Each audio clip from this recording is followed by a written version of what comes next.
जिज्ञासु मित्रों, बहुत बहुत अभिनंदन है आप सभी का दिव्य सृजन में। प्रत्येक दिवस की भांति आज भी हम यहाँ पर लाइव चर्चा का कार्यक्रम शुरू कर रहे हैं और आज का जो विषय है कि देवताओं की पूजा से मुक्ति नहीं मिलती।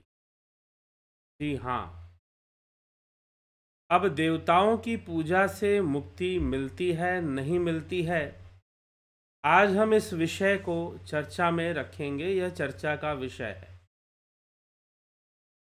अब प्रश्न ये उठता है कि अगर यह सत्य है कि देवताओं की पूजा से मुक्ति नहीं मिलती, तो क्यों नहीं मिलती? एक और बात समझने की आवश्यकता है कि मुक्ति क्या है और पूजा क्या है और देवता कौन है। अगर इन तत्वों का सही सही ज्ञान हो, यथार्थ ज्ञान हो, तो प्रश्न का उत्तर अपने आप प्राप्त हो जाए। अब मैं यहां पर आपको यह भी बताना चाहूंगा कि यथार्थ ज्ञान जो है, वह यथार्थ ज्ञान, किसी भी विषय का जो यथार्थ ज्ञान होता है उसी से समस्याओं का समाधान होता है। और जो 6 शास्त्र हैं उनका उद्देश्य है किसी भी विषय का यथार्थ ज्ञान प्रदान कराना। यथार्थ ज्ञान मतलब कि वास्तविक ज्ञान क्या है, लेकिन यथार्थ ज्ञान स्वयं में क्या होता है, किसी भी यथार्थ ज्ञान को कैसे जाना जाए, मात्र यही एक विषय पर कि यथार्थ ज्ञान तक कैसे पहुंचना चाहिए। ठीक है, मात्र इसी एक विषय पर न्याय दर्शन, जो पूरा शास्त्र है न्याय शास्त्र, वो मात्र इसी विषय की चर्चा करता है। बाकी भारतीय दर्शन में आपके ईश्वर, आत्मा, मोक्ष की चर्चा तो सभी थोड़ा बहुत करते हैं, लेकिन सबके अपने अपने एक ऐसा विषय है जिनका उन्होंने विस्तार किया है, एक्सपेंशन किया है। तो न्याय ने किस विषय का एक्सपेंशन किया है? न्याय शास्त्र ने, न्याय दर्शन ने किस विषय का एक्सपेंशन किया है? तो वो एक्सपेंशन किया है उन्होंने यथार्थ ज्ञान के विषय में, कि यथार्थ ज्ञान की प्राप्ति कैसे हो और यथार्थ ज्ञान को हम कैसे समझ सकें। इस उद्देश्य को लेकर ही न्याय दर्शन काम करता है और उसी से यथार्थ ज्ञान को लेकर तर्क भी होता है, वितर्क भी होता है, वाद भी होता है, विवाद भी होता है, छल होता है, जाति होती है, वितंडा होता है। ये सारे तर्क शास्त्र के पदार्थ हैं। न्याय दर्शन जो तर्क शास्त्र है, उसी के पदार्थों के ये नाम जो मैं जितना भी अभी बोला आपको। तो भविष्य में जिन लोगों ने फिलॉसफी कोर्स ज्वाइन किया है उनको मिलेगा, लेकिन भविष्य में दोबारा फिलॉसफी कोर्स जब आएगा तो फिर आप उसे ज्वाइन निश्चय ही कर सकते हैं। तो चलिए आगे बढ़ते हम अभी फिलहाल अपने विषय पर कि देवी देवताओं की पूजा से मुक्ति नहीं मिलती, तो क्यों नहीं मिलती? इसका तर्कशास्त्र विद्यमान है। न्याय दर्शन, वैदिक शास्त्र में जो न्याय दर्शन है वो इस पर चर्चा करता है और किसी भी विषय को तर्क से कैसे समझना है वो रास्ता बतलाता है, विषय नहीं बतलाता कि किस विषय पे आप तर्क करेंगे। कोई भी विषय हो सकता है, लेकिन कैसे करेंगे वो रास्ता बतलाता है। तो देवी देवता, अगर हम जान जाएं कि देवता क्या है, हम जान जाएं कि पूजा क्या है और हम जान जाएं कि मुक्ति क्या है, अगर इन 3 पदार्थों को, इन 3 तत्वों को, ये जो 3 चीजें हैं, कौन कौन सी? देवता है, पूजा है और मुक्ति है, अगर हम इनको जान जाएं तो फिर समस्या का समाधान अपने आप हो जाएगा। देवता कौन होते हैं? देवताओं को शास्त्र क्या कहता है, मीमांसा क्या कहती है देवताओं के बारे में? कि यह मंत्र रूप हैं। मंत्र रूप होने से यह भाव रूप भी हैं, यह भाव रूप भी हैं। लेकिन देवताओं का कोई और रूप मीमांसा ने नहीं बताया। मीमांसा का काम है देवताओं को एक्सप्लेन करना, देवता कौन है, पूजा पाठ क्या है, कर्मकांड क्या है, कर्म क्या है, कर्म को परिभाषित करना, वैदिक कर्मों को समझाना, यह मीमांसा शास्त्र का कार्य है। वो वैदिक कर्मों के सिद्धांत को, ऐसा नहीं कि कोई स्पेशल कर्मकांड को समझाती है, बल्कि वैदिक कर्मों के पीछे जो फिलॉसफी काम कर रही है, जो विचारधारा काम कर रही है, उस विचारधारा को समझाना। और वो हमें समझ में आ जाए तो शायद हम पूजा पाठ कर्म कांड बहुत सारे काम भी बहुत ढंग से कर पाएंगे। वो समझने की आवश्यकता है। तो मीमांसा शास्त्र के अनुसार जो देवी देवता है वो मंत्र रूप है, वो भाव रूप है। उनका रूप क्या है? मंत्र रूप और भाव रूप। यह वैदिक प्रामाणिकता है, इस बात की वैदिक प्रामाणिकता है कि वैदिक शास्त्र देवताओं को मंत्र रूप और भाव रूप स्वीकार करते हैं। मुख्य रूप से मंत्र रूप ही स्वीकार करते हैं, सबसे पहले मंत्र रूप ही स्वीकार करते हैं। फिर मंत्र की भावना हो सकती है तो भाव रूप भी स्वीकार करेंगे। फिर भाव रूप स्वीकार करने से वो मूर्ति निर्माण को भी स्वीकार करते हैं बाद में चलकर कि हाँ जी हाँ, हमने देवताओं की जो भावना की है, उन भावना से हमने उनकी मूर्ति का निर्माण भी किया है। और भावना का आधार क्या है? भावना का आधार मंत्र है। कौन सा मंत्र है? वैदिक मंत्र है। समझ में आ रही है बात? देवताओं की मूर्ति बनाई गई, उसका आधार क्या है? उसका आधार आपकी भावना है। और भावना का आधार क्या है? मंत्र है। कौन सा मंत्र है? तो वैदिक मंत्र है। वेदों में वर्णित जो मंत्र है, जो शब्द प्रमाण के रूप में उपलब्ध है, उनका मंत्र है। ठीक, उसके आधार पर यह देवी देवताओं की पूजा और उससे जुड़े सारे कर्म, दान पुण्य, सारी चीजें आ जाती हैं। चलिए अब हम चलते हैं कि देवी देवता कौन है। देवी देवता यह संपूर्ण शक्तियां, वो संपूर्ण सकारात्मक शक्तियां जो हमें जीवन प्रदान कर रही हैं, जो हमें जीवन प्रदान कर रही हैं, वो सभी देव हैं, वो सभी देवी हैं।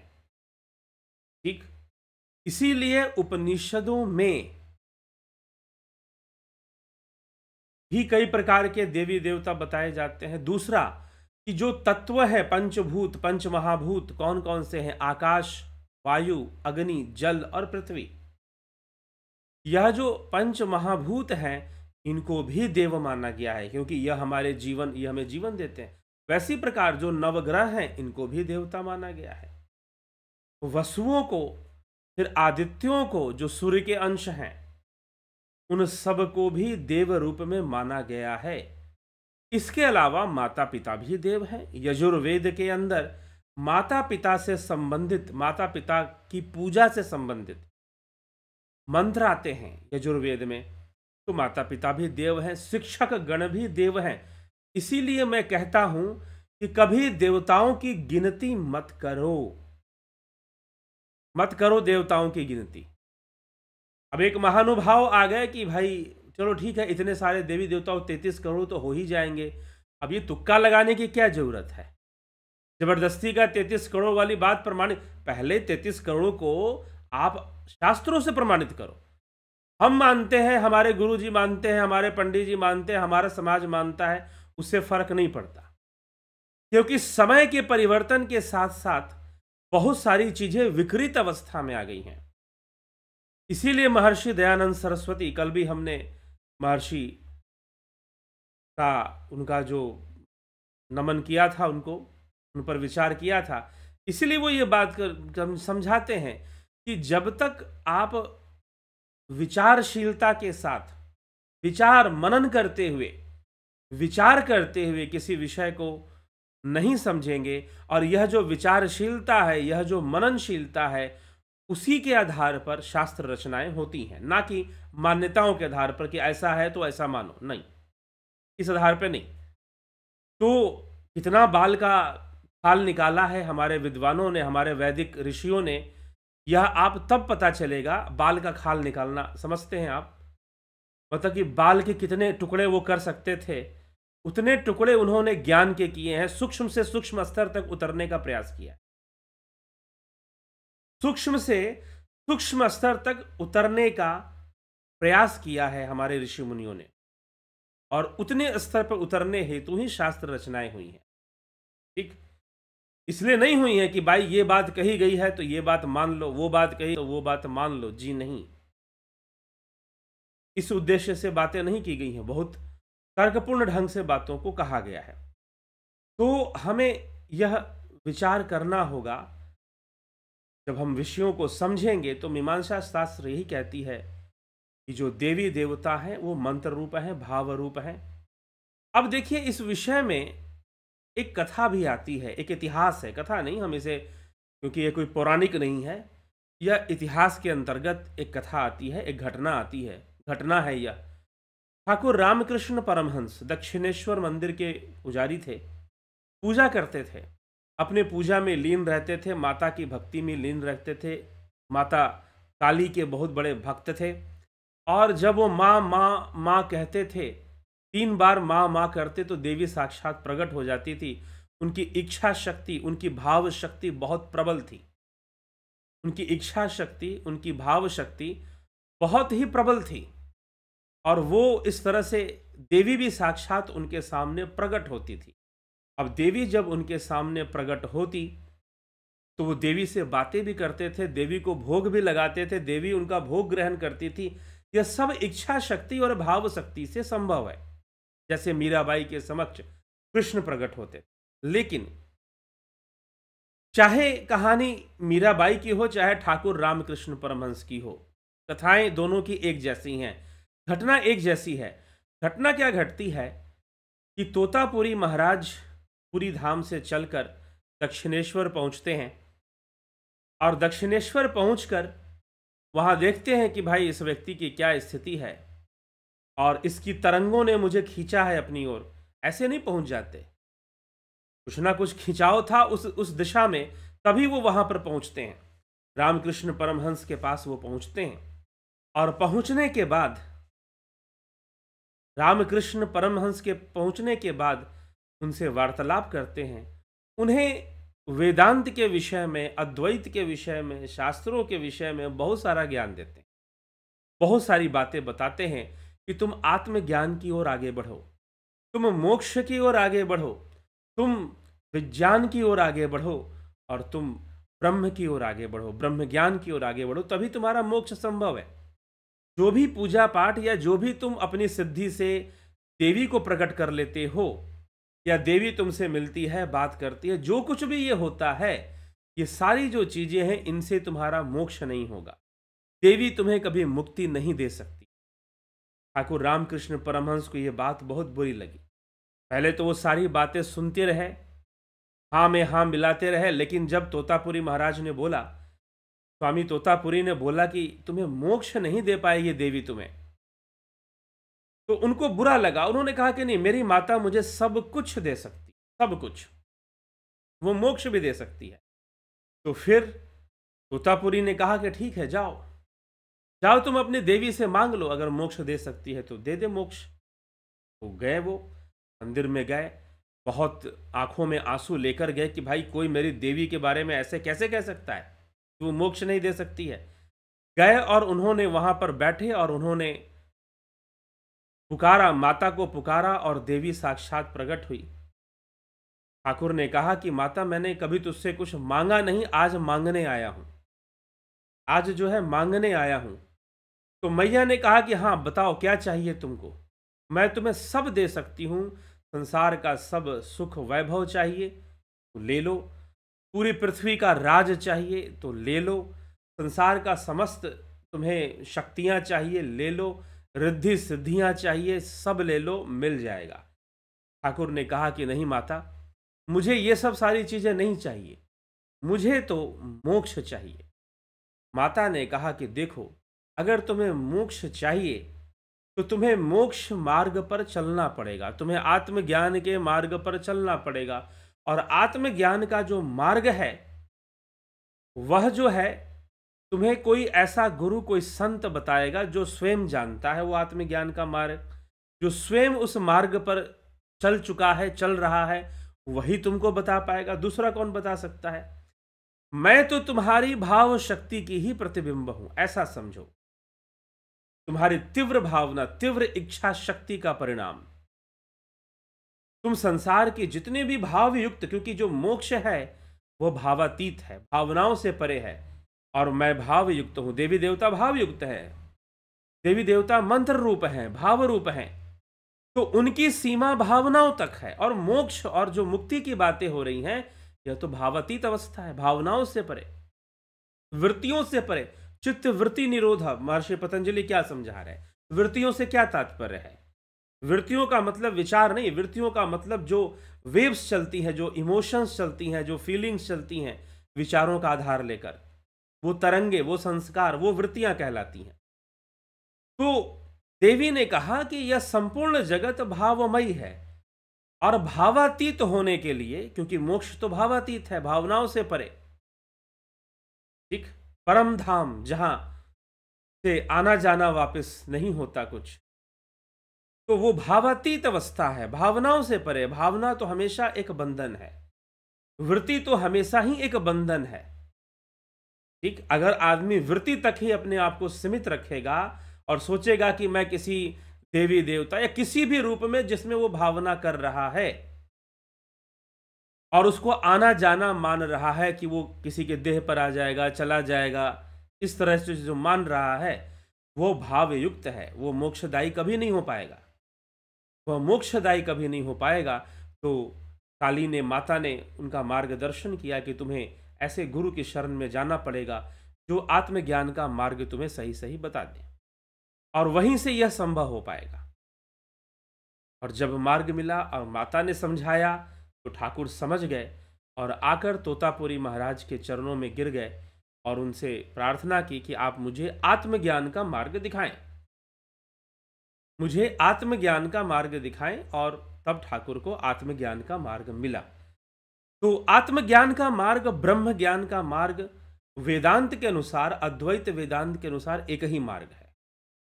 अद्वैत शास्त्र में आत्मज्ञान और ब्रह्म ज्ञान एक ही मार्ग को बताया गया है। तो वो उसी मार्ग के अनुगामी बनते हैं, उसी मार्ग पर चलते हैं। तो देवी देवताओं की पूजा से मुक्ति नहीं मिलेगी, यह बात हमें ठाकुर रामकृष्ण परमहंस के जीवन, भक्तिमयी मीराबाई के जीवनी से भी हमें प्राप्त होता है। यह बातें भक्त नामदेव, संत नामदेव के जीवन से भी हमें प्राप्त होता है। संत नामदेव विट्ठल के बहुत बड़े भक्त थे और बहुत भक्ति करते थे, बहुत मानते थे, लेकिन उनको समझ में आया, कृष्ण को मानते थे लेकिन कृष्ण ने क्या बताया, गीता में क्या समझाया, उसकी समझ नहीं हो पाती। और जब उसकी समझ नहीं हो पाती तो फिर कई बार, इसलिए कृष्ण को मानने का मतलब श्रीमद् भगवद गीता को अच्छे से समझना। कृष्ण के अनुयायी बनने का अर्थ है, उनका भक्त बनने का अर्थ है श्रीमद् भगवद गीता को भली भांति समझकर आत्मज्ञान के मार्ग पर चलना। और यही भक्ति का अनुसंधान है, आत्मज्ञान का मार्ग।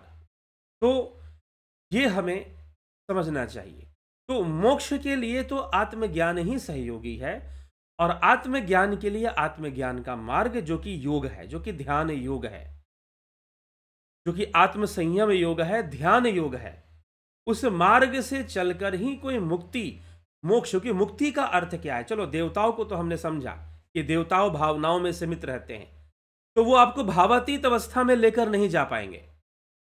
देवता जो है, हाँ, सहयोगी बन सकते हैं। एक और प्रश्न है कि क्या देवता सहयोगी भी नहीं बन सकते? जी हाँ, बिल्कुल सहयोगी बनते थे। जैसे माता काली ने रामकृष्ण परमहंस से कहा कि आत्मज्ञान से मिलेगा तुम्हें, आत्मज्ञानी ब्रह्मज्ञानी गुरु के शरण में जाना चाहिए, वो एक रास्ता तुम्हें दिखाएंगे ध्यान योग का।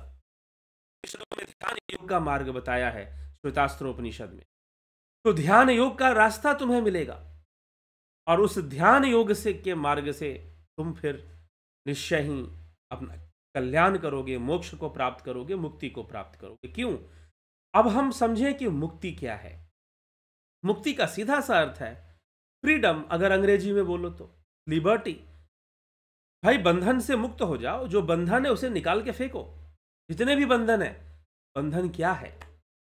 संसार में अनेकों कामनाओं की पूर्ति करने की जो इच्छा है, जो इंद्रिय जनित कामनाएं हैं, देह जनित कामनाएं हैं, और इंद्रिय जनित जितने भी कामनाएं हैं उनको जो पूर्ण करने की जो इच्छा है वही तो बंधन है। और संसार का इंद्रिय जनित ज्ञान ही बंधन है, क्योंकि कामनाओं का अनुभव, वासनाओं का अनुभव इंद्रियों से होता है और वासनाओं की अनुभूति से कामनाएं और बढ़ जाती हैं और उन कामनाओं की पूर्ति का बार बार प्रयास किया जाता है, बार बार कोशिश की जाती है कि ये कामनाएं पूरी हो जाए हमारी। ठीक, तो ये जो सारा चीज है कि हमारी कामनाएं पूरी हो जाएं, पूर्णतः यह बंधन है। यद्यपि कामनाओं का एक सीमा तक पूर्ण होना सहायक भी होता है मोक्ष में, क्योंकि एक सीमा तक अगर वो पूर्ण ना हो तो व्यक्ति समझ नहीं पाता कि ये कभी पूर्ण नहीं होगी, समझ नहीं पाता है। जैसे राजा ययाति या भर्तृहरि के जीवन की घटना आती है कि वो जो है कामना पूर्ति में लगते हैं, अपने हर भोग को भोगने में लगते हैं, लेकिन अंत में योगी बन जाते हैं। उनको समझ में आ जाता है कि ये संसार, ये परिवर्तनशील संसार बस ऐसे ही है, मृग मरीचिका के समान है। जितना सुख उसमें दिखाई देता है उतना सुख इसमें है नहीं, जितना सुख इसमें दिखाई देता है उतना सुख इसमें है नहीं। यह बात समझ में आ जाती है, रटकर नहीं, जीवन अनुभव से समझ में आती है। और जब समझ में आ जाती है तो फिर वह अपने आप ही योग मार्गी बन जाता है, अपने आप ही इस सारे जंजाल से निकलने का रास्ता ढूंढने लग जाता है। तो मुक्ति तो इन सारी चीजों से निकलना है। कहते हैं ना कि जो मिल गया वो मिट्टी और जो नहीं मिला वो सोना। जो मिल गया सो मिट्टी है, और जो मतलब कि अगर हमारे पास गाड़ी बंगला सब आ जाए तो मिट्टी हो जाएगी। अब ध्यान किस पर जाएगा? जो चीज नहीं मिला है, अब वो मिलना चाहिए। और यही मृग तृष्णा में जीवन व्यतीत होता है और यही बंधन का कारण है। अब इस बंधन से निकलना मुक्ति है, बंधन को खत्म करना मुक्ति है। तो अब जो देवता हैं वो तो मंत्र रूप हैं, जो देवता हैं वह तो भाव रूप हैं। वो इसलिए नहीं है कि आप मोक्ष को प्राप्त करें। देवताओं की पूजा सांसारिक उपलब्धियों के लिए होती है। अब उसमें उपलब्धियां दो प्रकार की हो सकती हैं, एक संतुलित और एक असंतुलित। संतुलन के लिए भी होती हैं। देवताओं की जो पूजा है वह संतुलन के लिए भी होती हैं, ठीक। लेकिन अगर आदमी ज्यादा लोभी हो जाए, लालची हो जाए और ज्यादा कुछ करने लगे प्राप्त करने की, तो असंतुलन भी आ जाएगा और आपके जीवन में दुख भी आ जाएगा। तो देवताओं की पूजा किस लिए है? ताकि हम सकारात्मकता को बना सके। सही मायनों में अगर आप समझना चाहते हैं तो आप एक कॉन्सेप्ट सुनते हैं, law of attraction. Law of attraction कि आप प्रकृति में चीजों को आकर्षित करो, यह पूजा वही चीज है। जब आप लक्ष्मी जी की पूजा करते हो पूरे विधान से, पूरी श्रद्धा से, लक्ष्मी जी की मूर्ति को या उनके स्वरूप को स्थापित करते हो, उनकी पूजा करते हो, दीपावली के दिन लक्ष्मी गणेश दोनों की पूजा करते हो, या कहीं कहीं पर शरद पूर्णिमा में लक्ष्मी जी की पूजा होती है। आसाम के क्षेत्र में अगर आप जाएं तो शरद पूर्णिमा के दिन लक्ष्मी पूजा की जाती है। तो लक्ष्मी की जब आप पूजा करते हैं तो आप किस भाव से करते हैं? धन भाव से करते हैं, धन वृद्धि के भाव से करते हैं। माता को प्रसन्न करने का प्रयास करते हैं और उस भाव की वृद्धि करते हैं। आप ना भी करें तो भी मंत्रों के उच्चारण से उस भाव की वृद्धि होती है, जिसको हम धन भाव कहते हैं, जिसको हम लक्ष्मी भाव कहते हैं। तो यह लॉ ऑफ अट्रैक्शन की तरह काम करता है। अगर कोई सही श्रद्धा से, संपूर्ण भावना से, पूरी भावना के साथ, भावनाओं की एकाग्रता वहां होनी चाहिए, और श्रद्धा से अगर देवी की पूजन करे और सही तरीके से कर ले तो निश्चय ही श्रद्धा भावना ही सही तरीका है वास्तव में। बाकी तरीके सेकेंडरी हैं। सबसे पहला प्रायोरिटी किस बात की है? आपके अंदर श्रद्धा देवी देवताओं के प्रति हो। तो अगर वो पूजन कर ले तो लॉ ऑफ अट्रैक्शन काम करेगा वहां पर, और आप धन को अपनी ओर आकर्षित कर लेंगे, लक्ष्मी को अपनी ओर आकर्षित कर लेंगे, और उसका रिजल्ट भी आपको मिलना शुरू हो जाता है। इसी प्रकार से कई बार ग्रह शांति के लिए भी हम देवी देवताओं की पूजा करते हैं। मंगल शांति के लिए हनुमान जी की कर लेते हैं, रुद्र की कर लेते हैं मंगल शांति के लिए। इसी प्रकार से दूसरे ग्रहों की उस समय भी आता है। तो ये सारा क्या है, हम एक बैलेंस करने की कोशिश कर रहे हैं अपने जीवन को, क्योंकि हमारा जीवन इन तत्वों से चल रहा है, हमारा जीवन इन भावनाओं से चल रहा है। जब हम बसंत पंचमी में माता सरस्वती की पूजा करते हैं तो विद्या भाव की हम वृद्धि करते हैं। बसंत पंचमी, चारों तरफ फूल खिलने शुरू हो जाते हैं, नए पत्ते आने शुरू होते हैं। बसंत ऋतु में का माहौल कुछ अलग बनता है। मार्च से लेकर अप्रैल तक जो ऋतु चलती है, बसंत ऋतु, तो नए पत्ते आने शुरू हो जाते हैं। पीली सरसों से खेत भर जाते हैं, खास करके उत्तर भारतीय और सभी राज्यों में, भारत के जहां भी सरसों की खेती होती है वहां पर पीली सरसों से खेत भर जाते हैं। पूरे देश भर में ऐसा देखने को मिलता है हमें।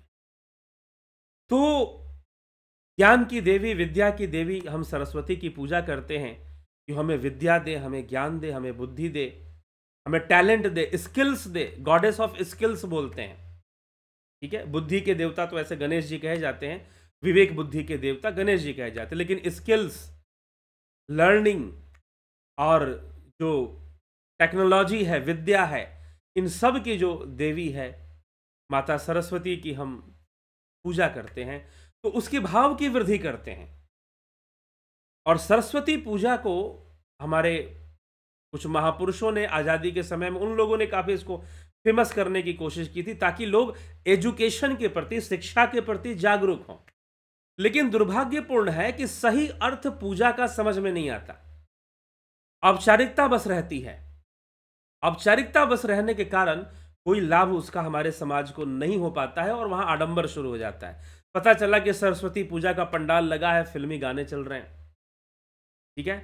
गणेश पूजा का, गणेश जी का विसर्जन होने के लिए जा रही है और जो बहुत सारा भीड़ है वो दारू शराब पीकर डांस कर रहा है। अरे विवेक बुद्धि के देवता है, विवेक का ही नाश कर दे रहे हैं लोग। तो सनातन धर्म में ये सबसे बड़े सुधार की आवश्यकता है कि आप सही ढंग से जो भी करना है सही ढंग से करो। इस सही ढंग से करने का मतलब ये नहीं कि खूब खर्चा करके करो। खूब, कुछ लोग कहते हैं कि धन नहीं होगा तो धर्म कैसे होगा, ऐसा नहीं है। आपने शास्त्र अध्ययन इसका मतलब सही से नहीं किया है, ठीक। शिव महापुराण में एक कथा आती है, एक शिकारी था, व्याध था। वो क्या करता था, अब वो शिव, उसके मन में था कि मैं शिव की, उसे किसी ऋषि मुनि से, किसी से पता चला कि उसे शिव की पूजा करनी चाहिए और मन ही मन वो और शिव का ध्यान करने लगा। घर में ही शिवलिंग की स्थापना उसने कर ली और पूजा भी वो करने लगा। लेकिन एक दिन क्या हुआ कि जल्दी में वो सुबह उठ नहीं पाया, कुछ ऐसी समस्या उसके सामने आ गई कि वो पूजा नहीं कर पाया और उसको पता चला कि गांव के बाहर जो जंगल है उसमें एक बाघ जो है वो लोगों को परेशान कर रहा है। और मैं व्याध हूं, मैं तो वैसे भी जंगली जानवरों को मारता हूं, उनके चर्म का प्रयोग भी करता हूं। तो अब जो है वो चला गया जंगल के अंदर चला गया, पानी साथ में ले लिया, शिव जी की पूजा उससे हुई नहीं, और पेड़ पर चढ़ गया ढूंढने के लिए कि बाघ वाघ आएगा तो उसे धनुष बाण से मारूंगा। अब क्या हुआ कि बाघ आया या कुछ हुआ, कोई घटना घटी, उसका ध्यान तो बाघ पर था, लेकिन तभी उसका जो पानी का पात्र था वो टेढ़ा हो गया और वो गिर गया। और जब पानी गिरा तो पेड़ के नीचे क्या देखता है, एक लंबा सा पत्थर है वहां पर। यद्यपि वहां कोई पूजा नहीं करता था, वो कोई शिवलिंग के रूप में मान्य भी नहीं था, लेकिन वो पानी वहां पर गिरा और पानी गिरने के कारण उसने जब पत्थर को देखा तो उसके दोनों हाथ जुड़ गए, पूजा हो गई। अगर आप वास्तव में पूजा करना चाहते हैं तो बहाने मत बनाइए कि आपके पास धन है कि नहीं है। आप करना चाहते हैं, आपके अंदर श्रद्धा है, भावना है, आप करिए जो धन है। हाँ, अगर आपके पास धन भी है फिर भी आप कंजूस बन रहे हैं तो उसे गलत माना जाएगा कि भाई तुम खर्च कर सकते थे फिर भी तुमने नहीं किया। मामूली जो खर्च होना चाहिए था हवन में, यज्ञ में या अनुष्ठान में, तुमने वो भी नहीं किया जानबूझकर, तो वो एक दोष बनता है। लेकिन जो व्यक्ति धनहीन है, धन नहीं है, वो पूजा करना चाहता है, कर सकता है, ठीक है। तो पूजा भाव जगत का खेल है। संसार का यह खेल है और पूजा इसलिए की जाती है कि हम संसार में जो आवश्यक चीजें हैं, जो सतोगुण है हमारे अंदर, सतोगुण का विकास हो, तो पूजा सहायक जरूर है, अध्यात्म के मार्ग पर एक सहयोगी रूप में है। सहयोगी रूप में क्योंकि इसमें आपके सतोगुण की वृद्धि हो जाती है पूजा करने से। दूसरी बात कि आप संतुलन बनाने की कोशिश कर रहे हैं। पूजा में देवी लक्ष्मी से धन मांगना कोई बुरी बात नहीं। मंत्रों से, सही भावना से, आप सही मन से प्रार्थना करें, सही भाव से करें, तो वो चीजें फिर होती भी हैं। लेकिन एक बात हमेशा ध्यान रखना चाहिए। अब यहीं पर देखिए, मीमांसा शास्त्र देवताओं के बारे में कौन बताता है? मीमांसा शास्त्र बताती है। अब मीमांसा शास्त्र यहां पर एक बात और कह देती है जो उसका मूल सिद्धांत है। और मूल सिद्धांत क्या है? कि कर्म का फल तो तुमको भोगना ही है। बच के बचाओगे कहां पर? ना तो तुम्हें कोई देवी देवता बचा सकता है, ना तुम्हें कोई गुरु बचा सकता है, ना तुम्हें कोई ईश्वर बचा सकता है। कोई तुम्हारे कर्म फल से रक्षा नहीं कर सकता। यह वैदिक शास्त्र पूर्व मीमांसा का प्रमाण है। वो इस बात को कहते हैं। बस एक कर्म वो बताते हैं कि अगर तुमसे कुछ गलत हो गया है तो उसका प्रायश्चित करो। प्रायश्चित करने से उन कर्मों का, उन बुरे कर्मों का प्रभाव कम हो जाएगा। खत्म हो जाएगा वो ये भी नहीं कहते, कम हो जाएगा, थोड़ा कुंठित हो जाएगा। धार जो है कर्म के तलवार की धार, उसकी कुंठित पड़ जाएगी। बस इतना ही फायदा मिलेगा, लेकिन आएगा जीवन में, फल तो आएगा। बस आप उससे परेशान नहीं होंगे, आप उससे बहुत दुखी नहीं होंगे, ये हो सकता है। तो इसीलिए प्रायश्चित कर लो। तो देवी देवताओं की पूजा करने का अर्थ यह नहीं है, अर्थ यह नहीं है कि कर्म का फल आपको ना मिले। कर्म का फल तो आपको भोगना पड़ेगा, यह मीमांसा शास्त्र इस बात को मानती है, ठीक है। लेकिन फिर क्या, जब कर्मों का फल भोगना ये तो पूजा क्यों करें? अरे भाई, पूजा भी तो कर्म है।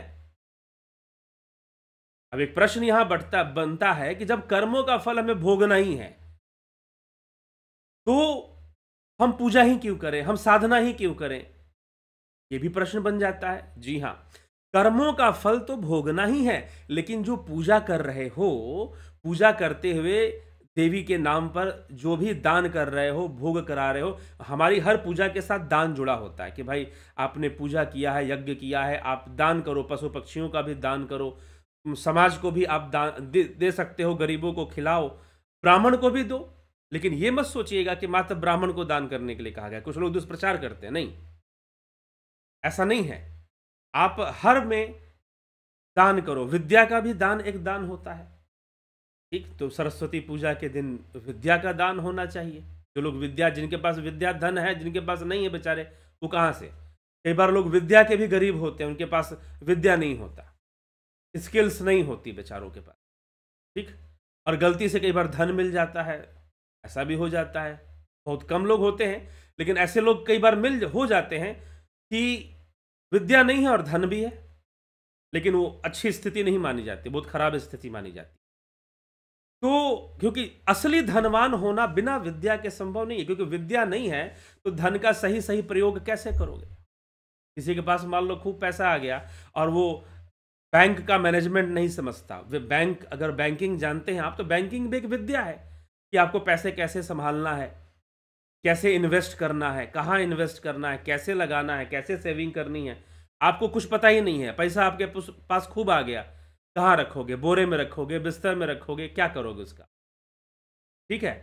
तो मैनेजमेंट स्किल्स आपके पास नहीं। तो ये जो स्किल्स हैं, इनकी देवी है सरस्वती। तो ये सब जो चीजें हैं हमारे लाइफ में जरूरी हैं, हमारे जीवन को संतुलन बनाए रखने के लिए। अब जीवन में संतुलन होगा तभी तो हम मोक्ष मार्ग पर सही से चलेंगे। जीवन में संतुलन होगा तभी हम मोक्ष मार्ग पर सही से चलेंगे, ये चीज आ जाती है। तो ये पूजा करना भी कर्म है। जब आपने देवी की पूजा की, अनुष्ठान किया, दान पुण्य किया, बहुत सारे पूजा अभी आने वाले हैं, मकर संक्रांति आने वाली है, दान पुण्य खूब होता है मकर संक्रांति में, बसंत पंचमी और बहुत सारे हमारे ये त्यौहार, ये धर्म ही, सनातन धर्म ही ऐसा है कि जो भरा हुआ है, साल भर का हम लोग का पूरा व्यस्तता होती है। एक आदमी के पास कोई काम ना हो तो उसके पास सिर्फ वो सारे त्यौहार ही सेलिब्रेट करता रहे तो वो बहुत बड़ा काम हो जाता है उसके लिए, ठीक है। तो कोई महीना खाली नहीं जाता व्रत त्योहारों से।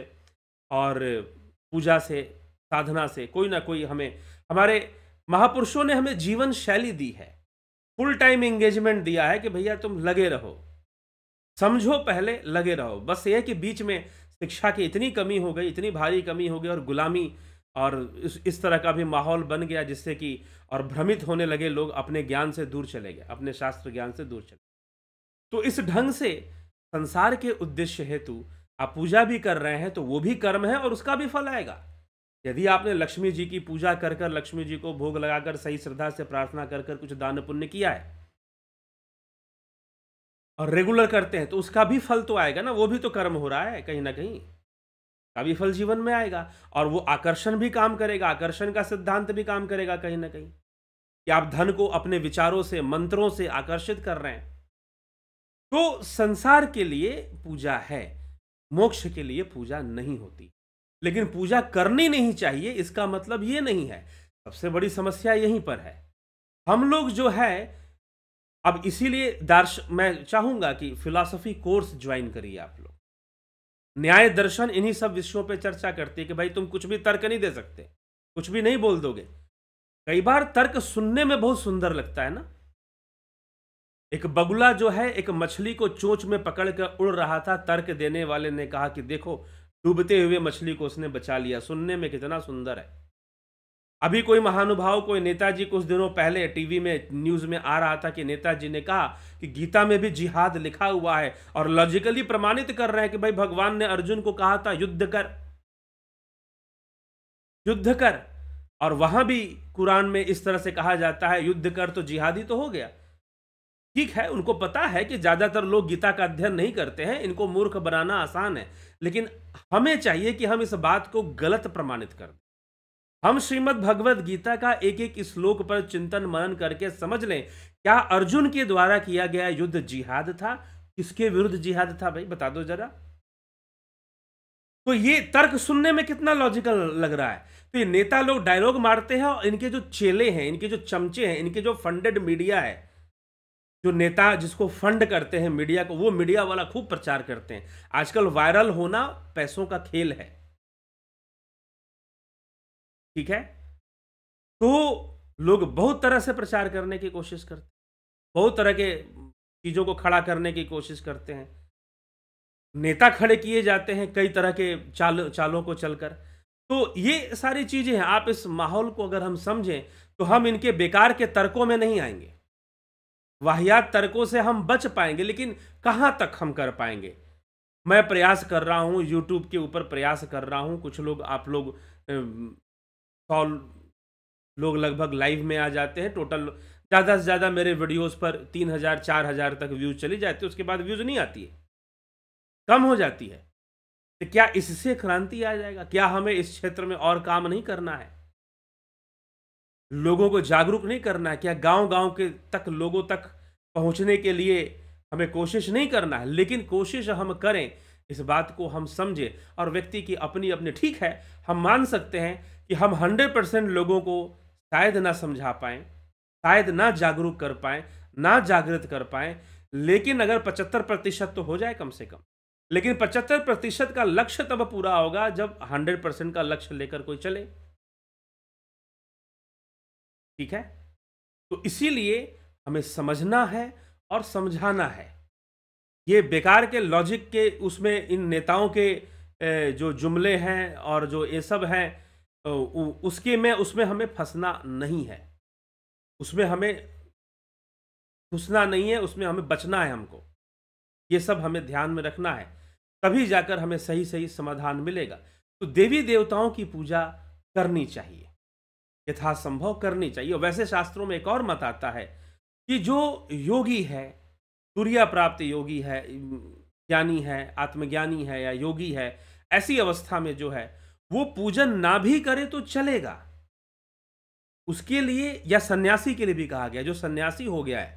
कौन सा सन्यासी? वो ऐसा सन्यासी नहीं जो बस हो जाते हैं आजकल, वैसे की बात नहीं कर रहे हैं। किसी आश्रम में जाकर बैठ गए, चोला पहन के बैठ गए, नहीं, दाढ़ी बाल बढ़ाकर बैठ गए, वैसे सन्यास की बात नहीं कर रही। जो वाकई में अपने अनुभव से, जीवन अनुभव से सन्यासी हो गया, जिसे अब संसार में कोई आस नहीं रहा है, उसका जीवन का अनुभव है कि अब मतलब नहीं है, प्रकृति है, अपना चल रही है, चलेगी। ठीक है, जो अच्छा होना है होगा, जो बुरा होना है होगा, और वो अपनी साधना में मस्त। तो ऐसा सन्यासी, उसके लिए अनिवार्य नहीं रह जाता, क्योंकि उसको अब संसार की वृद्धि नहीं करनी है। देवी देवताओं की पूजा का उद्देश्य भाव वृद्धि है, संसार वृद्धि है, भाव सागर की वृद्धि है। ठीक है, संसार में संतुलन हेतु और इन सब चीजें हमें अपना कर्म भी करना चाहिए, और संपूर्ण, अब देखो कर्म प्रधान है, मीमांसा वेद भी कर्म प्रधान सिद्धांत को देते हैं, तो कर्म करना तो प्राथमिकता बन जाती है। आप कर्म भी करिए और पूजा भी करिए। ये मत सोचिए कि हम कर्म नहीं करेंगे और पूजा कर लेंगे, नहीं। जब दोनों मिलेगा तो बहुत बहुत लाभ उसका होता है, बहुत अधिक लाभ उसका होता है, जब कर्म भी आपका हो, मेहनत भी आपकी हो और साथ में पूजा भी हो। तो यह देवी देवताओं की पूजा का रहस्य है, उनका ये उद्देश्य है। संसार में आप रहते हैं तो आपको करना चाहिए, अन्यथा यह मोक्ष का मार्ग नहीं। यह भगवान कृष्ण श्रीमद् भगवद गीता आएगी, चर्चा शुरू होगी, उसमें भी हम इन बातों को चर्चा करेंगे, उसमें भी हम इन बातों को लेंगे। तो मोक्ष का मार्ग आत्मज्ञान है, मुक्ति का मार्ग वही योग है, अष्टांग योग है, जो महर्षि पतंजलि बता रहे हैं। अष्टांग योग मुक्ति का मार्ग है, ठीक है, ज्ञान का मार्ग है, आत्मज्ञान का मार्ग है, उस पर हमें चलना चाहिए, उस पर हमें आगे बढ़ना चाहिए।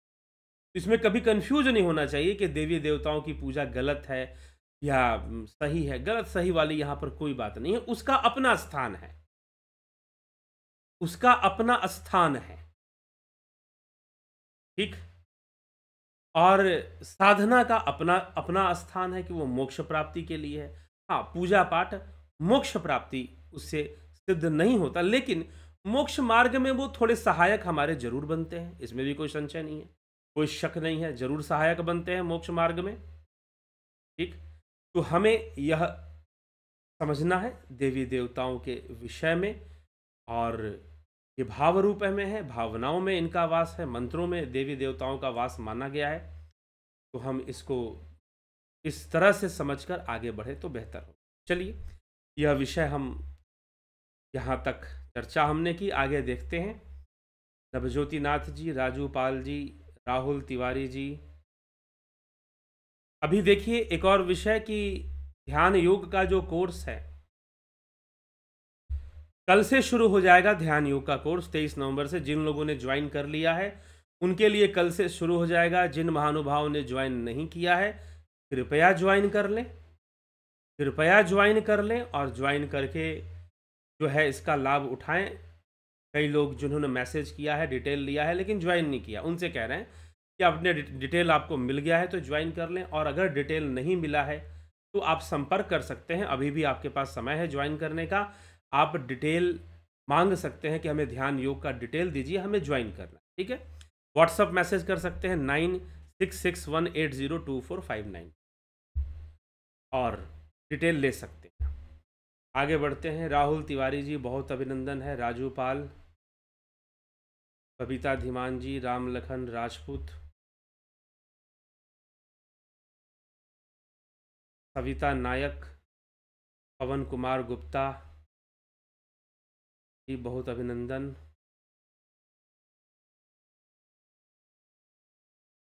नीश देव जी से, योग साधना ट्रेनिंग ली, मेरी साधना रूपी पौधे के अंकुर आना शुरू हो रहा है। नवीन श्रोताओं से निवेदन है योग साधना ट्रेनिंग प्राप्त करें, ठीक है। सतीश कुमार जी, शंकर प्रसाद जी, नरसा राम जी, जगत नारायण जी, परम शंकर प्रसाद जी, प्रेइंग टू देवी देवता माइट नॉट गिव अस मुक्ति but will it not do अंतःकरण शुद्धि विच इज रिक्वायर्ड फॉर मुक्ति। यह हाँ, सात्विकता लाती है, सात्विकता बढ़ा देती है, ठीक है। सात्विक सतोगुण को हमारे अंदर बढ़ा देगा, तो एक शुद्धि ले आएगा हमारे अंदर, तो इसीलिए ये सहायक है, सहयोगी है। गोविंद प्रसाद नीमा, अमन कक्कर, इसलिए रेगुलर नियम से कुछ ना कुछ जरूर करते रहना चाहिए, कोई बुराई नहीं है इसमें।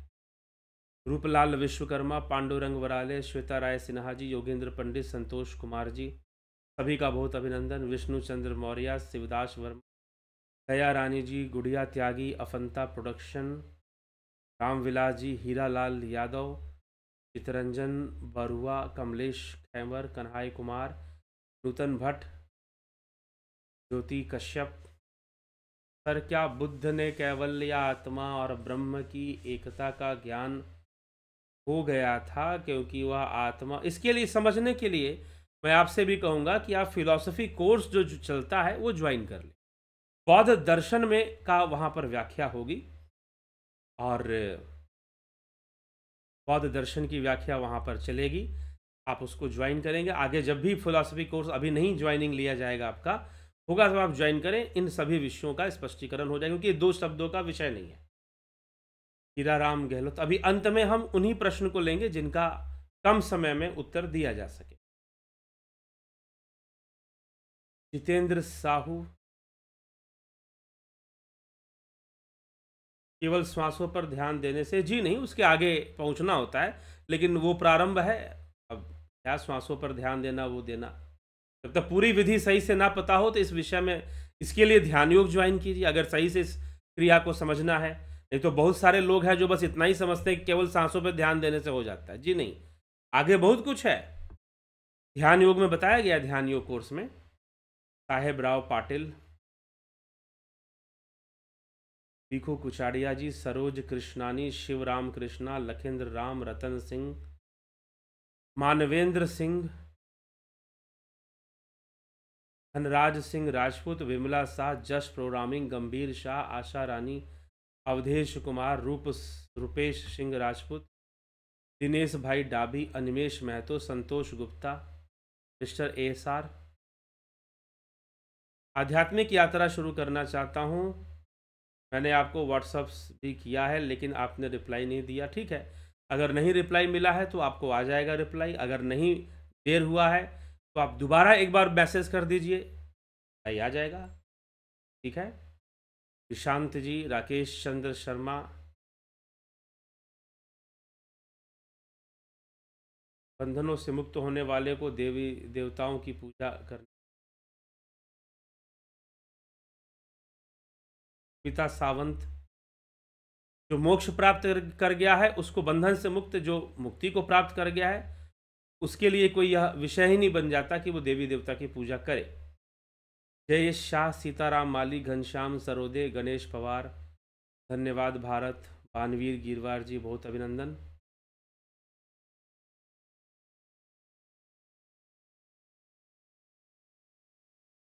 इसलिए इस पर कुछ टिप्पणी, देवताओं से जो मिलता है, बिल्कुल देवताओं से जो मिलता है क्षणिक है, सही बात है ये, कृष्ण कहते हैं, लेकिन कृष्ण यह भी कहते हैं कि तुम यज्ञ पूजा ये करो, इसके लिए मना भी नहीं करते हैं। हाँ, लेकिन इसको करने से तुम्हें मोक्ष नहीं मिलेगा, तुम्हें परमधाम की प्राप्ति नहीं होगी। ठीक है, यह भी कहते हैं साथ में, यही तो समझना है।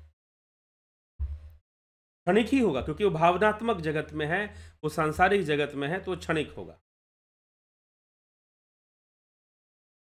मुक्ति और मोक्ष एक ही बात है। ठीक है, शाब्दिक अर्थ, शाब्दिक अर्थ एक ही है। ठीक है, जो इसका निरुक्त है वो एक ही है, लेकिन फिर भी लोग जीवन मुक्त की बात करते हैं।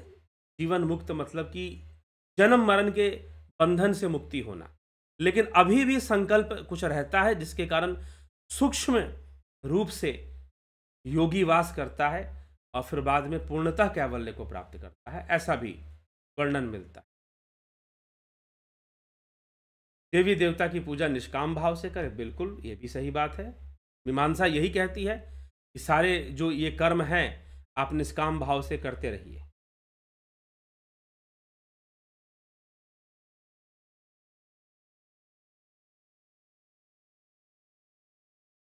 मुक्त हो गया, बस शब्द का ही अंतर है, कोई विशेष अंतर इसमें नहीं। हाँ, मुक्त हम साधारण चीज़ों में भी कर देते हैं, कोई बीमारी है, कोई जेल में है, हम उसके लिए। और मोक्ष शब्द हम ज़्यादातर प्रयोग करते हैं आपको भवबंधन से मुक्ति जो होती है, संसार की बंधन से, उसके लिए कहा जाता है।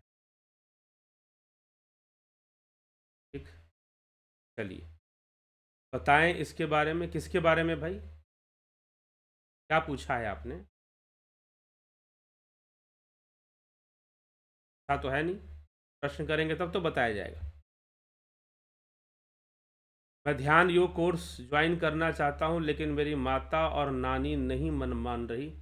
माता नानी नहीं मान रही है तो अभी मत ज्वाइन कीजिए, और माता नानी माने या ना माने इससे क्या फ़र्क पड़ता है। यदि आपकी उम्र 18 वर्ष से ऊपर है, आप ध्यान योग कोर्स कर सकते हैं। यदि आपकी उम्र 18 वर्ष से कम है, तो आपके घर में भी किसी व्यक्ति ने ध्यान योग कोर्स किया हो, तभी आप कर सकते हैं। ठीक है, भविष्य में हम एक ऐसा कोर्स लाएंगे जो कि 18 वर्ष से कम उम्र के लोगों के लिए भी होगा। ये कोर्स आएगा इस वर्ष, तो अब ये साल ख़त्म ही हो रहा है, तो निश्चय ही 2023 में ये कोर्स लॉन्च होगा कि जो 18 वर्ष से लेकर 10 वर्ष के जो बालक हैं, बच्चे हैं, उनके लिए हम कोर्स ले आएंगे, और वह कोर्स भी आएगा। ठीक है, तो आपकी उम्र अभी छोटी है निशांत जी, 14 वर्ष हैं। आप कोर्स तब कर सकते हैं जब आपके घर से आपके माता या पिता में से भी कोई कोर्स करे, या आपका कोई गार्जियन हो, आपकी नानी हो चाहे कोई हो, अगर वो कोर्स करेंगी फिर आप कोर्स कर पाएंगे, नहीं तो 4 साल प्रतीक्षा कीजिए। और सबसे बेहतर है आप प्रतीक्षा कीजिए कुछ दिनों तक, कुछ महीनों तक। एक ऐसा कोर्स हम लॉन्च करेंगे जो कि होगा, ऐसे बच्चों के लिए होगा। देवता, पहली बात तो आपने देवताओं को अपनी जगह पे रख दिया कि जैसे इंसान मुक्त नहीं है वैसे देवता भी मुक्त नहीं। देवताओं का मानवीकरण किया जाता है, लेकिन वो हम मनुष्य की भांति, आम जीवों की भांति नहीं होते। समझ गए? तो आप देवताओं को और मनुष्य को एक साथ मत, उनका बंधन में होना, उनकी मुक्ति में होना, इसका बहुत ज्यादा महत्व नहीं है। ठीक है, देवताओं का अपना प्रकृति के अंदर उनका कर्म निर्धारित है। हाँ, जीव संबंध है उनके साथ, तो उनकी भी मुक्ति होनी चाहिए। जैसे कि माता पिता भी देवता हैं, तो माता पिता के साथ जीव संबंध है, माता पिता के साथ जीव संबंध है, तो जीव की मुक्ति होगी। मुक्ति किसकी होगी? जीव की होगी कि देवता की होगी? ये बताइए। तो देवताओं के कई डिफिनीशंस हैं, कई डिफिनीशन नहीं है, डिफिनीशन तो एक ही है, कॉन्सेप्ट एक ही है, लेकिन उस पर कई देवता टिकते हैं, कई उस पर हम बनते हैं कि भाई हाँ ये भी देवता हो सकते हैं। तो इसीलिए जिस घर में हम रहते हैं, गृह देव भी माना गया है, कुल देव भी माना गया है, ग्राम देव भी माना गया है। यह वैदिक मान्यता में आते हैं, ऐसी बात नहीं है। वन देव भी माना गया है। समझ रहे हैं बात को? तो देवी देवता भी मुक्त नहीं है। ये जो सेंटेंस है ये कह रहा है कि आप देवी देवताओं को जस्ट लाइक ए ह्यूमन, कोई डिवाइन एंटिटी समझ रहे हैं, जैसे कि एंजल। ये एंजल वाली बात हो जाती है मिस्टर ASR। देवी देवता एंजल नहीं है, ये ध्यान रखिएगा। देवी देवता एंजल नहीं है। तो जिन देवताओं के साथ जीव संबंध है उनको हम कहेंगे मुक्त होना चाहिए, लेकिन जिनके साथ जीव संबंध नहीं है उनका मुक्त होना और ना होने का मतलब ही नहीं कोई। वो तो प्रकृति की शक्तियों के रूप में विद्यमान है, वह तो प्रकृति की शक्ति के रूप में विद्यमान है, तो उनको मुक्ति क्यों चाहिए या नहीं चाहिए? चाहिए। कोई बहुत बड़ा इसका अर्थ नहीं निकलता है। ठीक है, इस विषय को समझिए। तो देवताओं को एंजल मानना बंद कीजिए कि देवता जैसे कि कोई ऐसी आदमी, ऐसे मनुष्य जो कि दिव्य शक्ति संपन्न हो और किसी स्वर्ग में रहते हो, और किसी को वो कर दे तो ऐसा हो जाए, किसी को वो नहीं, कर्म से ऊपर जाकर। इसीलिए तो कहा गया ना कि पुराणों के अध्ययन में और प्रवचन सुनने में और मूल शास्त्र के अध्ययन में डिफरेंस क्या है। मूल शास्त्र के अध्ययन में अंतर यही है, मीमांसा शास्त्र इसका समाधान देती है कि भैया कर्म आपका हमेशा ऊपर रहेगा, कर्म आपका हमेशा ऊपर रहेगा।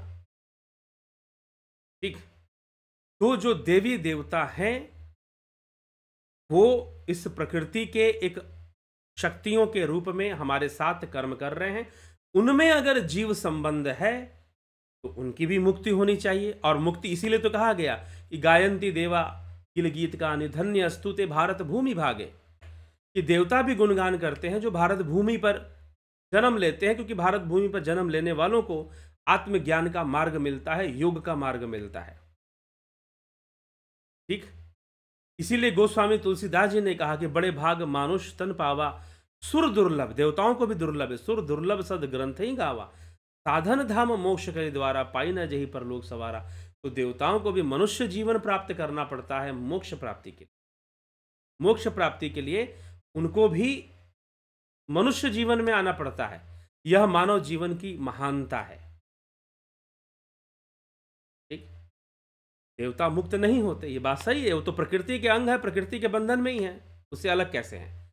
तो इसलिए हमें इस विषय को समझना चाहिए। तो आइए चलते हैं, आगे बढ़ते हैं। निशांत जी, सर अगर मैं 4 साल बाद नहीं आया, कोर्स तो रहेगा किसी ना किसी रूप में, ऐसी बात नहीं है। कोर्स तो चल रहा है, कोर्स चलेगा। चितरंजन बरुआ, काम में भक्ति इज पूजा एंड निष्काम भक्ति इज योगा। प्लीज नो, आप पूजा पाठ में भी, हाँ, उसे हम निष्काम कर्म योग बोल सकते हैं, निष्काम कर्म योग कह सकते हैं। जब आप पूजा पाठ कर रहे हैं, निष्काम भावना से कर रहे हैं, मतलब आप कोई डिमांड पूजा कर रहे हैं, भाई लक्ष्मी पूजा है तो आप लक्ष्मी जी की विधि पूर्वक पूजा कर रहे हैं, माता से प्रार्थना कर रहे हैं, लेकिन कुछ मांग नहीं रहे हैं आप, तो ठीक है, अच्छी बात है, लेकिन आप उस भाव की वृद्धि तो कर ही रहे हैं, मांग नहीं रहे हैं, तो आपका निष्काम, इसको हम कह सकते हैं कि भाई कोई इसकी कामना नहीं है, बस शुद्धिकरण के लिए और अच्छे के लिए। वास्तव में देखिए, जहाँ शुद्धि होगा वहाँ देवता अपने आप पहुँच जाते हैं, वहाँ अपने आप सारी चीज़ें आकर्षित होती हैं। ठीक है, तो ये हमें समझना चाहिए। तो निष्काम भक्ति कर्म योग में आएगा वो। अब योग में अलग अलग राजयोग वगैरह आ गया, क्योंकि कहीं पर कोई भावना की वृद्धि, योग का अर्थ है भावातीत चले जाओ, तो ना कोई वहां देवता रह सकता है, ना कोई वहां भावना रह सकती, उस उद्देश्य से किया जाता है। कुल देवता की पूजा करिए, किसने मना किया, करिए, लेकिन देवता अपनी जगह पर है, वो उसी उद्देश्य के लिए है बस, वो आपके मोक्ष का साधन नहीं है, मुक्ति के लिए नहीं है। क्या काम, जॉब, सर्विस छोड़कर ध्यान करना चाहिए, ये सही है? ऐसा करने, कौन आपको कह रहा है करने के लिए? क्या सुना आपने आज तक जितने भी वीडियोस बने हैं इस चैनल पर, उसमें कहीं पर भी ऐसी कोई बात कही गई हो तो बताइए। अपना काम करो, अपना जॉब करिए, बिल्कुल करिए, और फिर ध्यान, उल्टा जॉब अच्छे से कर पाइए, अपनी गृहस्थी को अच्छे से चला पाइए। ध्यान योग आपको सहायता करेगा। अगर आप ध्यान योग करते हैं तो आपकी फैमिली लाइफ, आपकी प्रोफेशनल लाइफ अच्छे ढंग से चले, इसमें सहयोग मिलेगा आपको। अच्छा जीवन जीने के लिए ध्यान योग करना है, साथ में मुक्ति के लिए भी करना है, सब छोड़ छाड़ के करने के लिए कौन कह रहा है? तो चलिए इसी के साथ विराम देते हैं आज के कार्यक्रम को। कल फिर मिलते हैं लाइव चर्चा में 9 बजे। बहुत बहुत आभार आप सभी का। 24 तारीख से श्रीमद् भगवद गीता पर हम व्याख्यान शुरू करेंगे। लाभ उठाने के लिए जुड़ें और ज़्यादा से ज़्यादा शेयर भी करें लोगों तक कि गीता, भगवद गीता पे चर्चा शुरू हो रहा है।